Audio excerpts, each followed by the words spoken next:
तर जय श्रीराम भावांनो, आज आपल्या कॉलेजला सुट्टी होती, त्यामुळे मी आणि माझ्या मित्रांनी प्लॅन केला होता की गोगाबाबासाठी जायचं.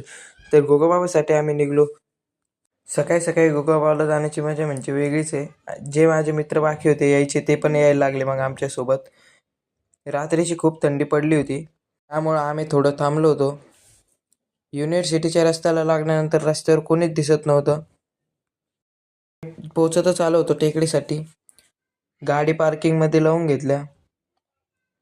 मग आम्ही आता चढण्यासाठी सुरुवात केली. माझ्या मित्राला चढताच येत नव्हतं. आम्हाला अर्ध्या रस्त्यात थांबल्यानंतर सनसेट खूप भारी दिसत होता. मग आम्ही टेकडीच्या वर चढलो. टेकडीवर चढल्यानंतर थोडे फोटो काढले. मग आम्ही टेकडी उतरण्यासाठी निघलो. आम्ही सगळे खूप लवकर टेकडीच्या खाली आलो. पार्किंगमध्ये यांना थोडा दम लागला होता, त्यामुळे आम्ही पार्किंगमध्ये थांबलो होतो. मग आम्ही घरी जाण्यासाठी निघलो. युनिव्हर्सिटीमध्ये खूप